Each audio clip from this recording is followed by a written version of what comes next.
Teruntuk adik-adikku yang akan meninggalkan yayasan ini,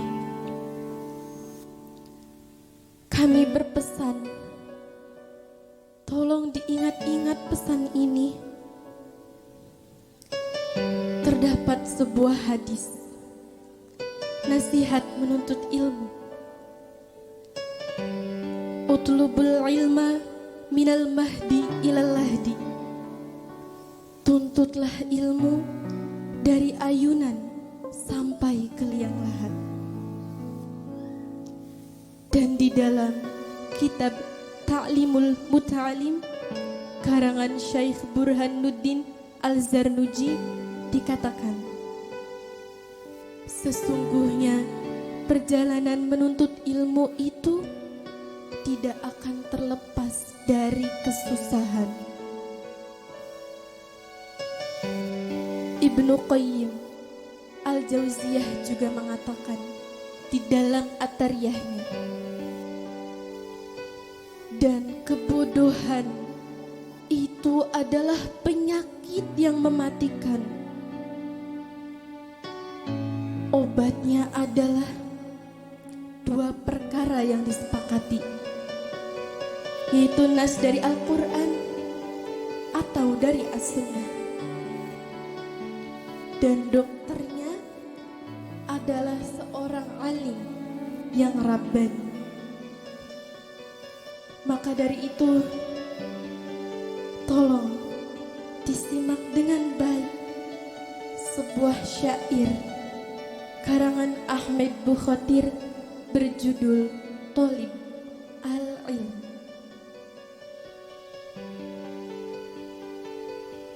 Bil ilmi bal bil adabi, dengan ilmu dan juga adab.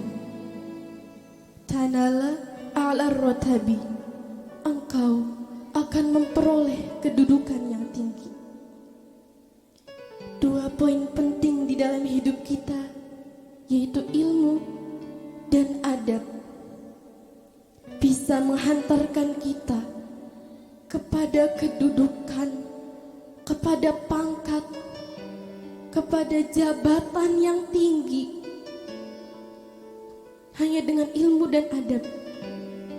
Maka dari itu, tidak sepatutnya kita menyepelekan ilmu yang kita pelajari. Dan tidak sepatutnya lah kita mengabaikan adab dalam diri kita. Wa'ish hayatil ulama, maka jalanilah kehidupannya para ulama. Karena kehidupannya para ulama itu terarah, tersusun. Kehidupannya mereka itu tertata rapih. Di zaman yang sudah rusak ini, sudah sepatutnya, sudah seharusnya kita meneladani para ulama terdahulu.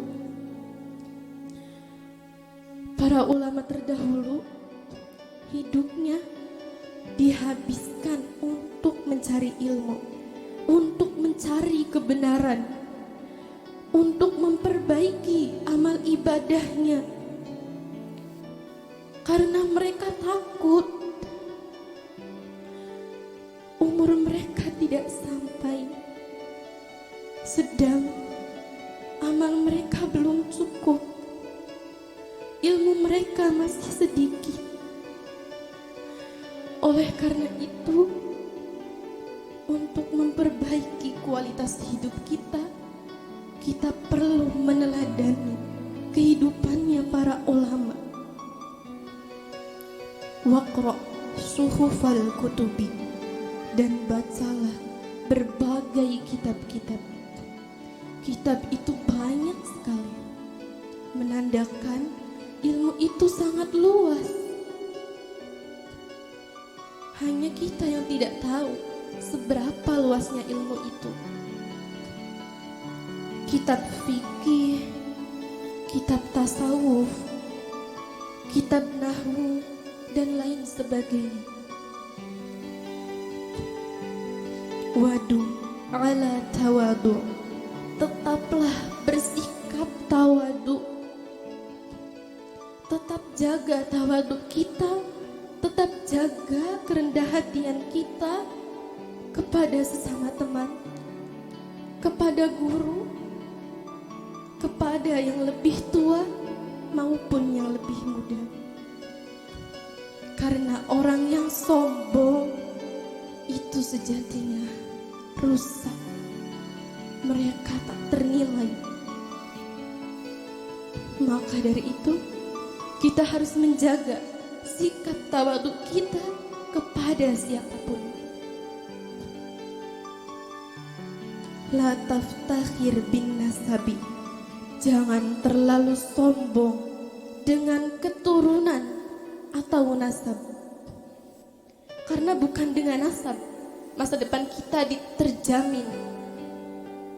Nasab itu, keturunan itu bukan tolak ukur masa depan kita akan sukses. Tidak dilihat dari siapa, apakah kamu anak seorang kiai atau anak seorang pejabat negeri. Karena kesuksesan kita, masa depan kita itu ada pada langkah kita hari ini, ada pada genggaman kita, kemana kita akan menuju. Kafaka al-takhroja bin nasabi. Cukuplah engkau keluar dari dunia dengan warok dan perhitungan. Karena sikap warok itu bisa menjaga kita dari perkara syubhat, bisa menjaga kita dari sebuah dosa, bahkan dosa kecil. Sikap warok bisa menjadikan kita menjadi orang yang terjaga. Dan sikap perhitungan bisa menumbuhkan sikap was-was, sikap kehati-hatian kita, sehingga kita bisa mempersiapkan diri untuk yaumul akhir nanti. Karena di yaumul hisab kita tidak tahu apakah amal baik kita yang lebih berat atau malah amal buruk kita yang lebih berat dari amal baik kita. Kita tidak mengetahui. Terdapat dawuh, bukan nasab yang menentukan nasibmu, bukan nasab yang menjadikanmu mulia, tetapi mengajilah agar nasabmu menjadi mulia.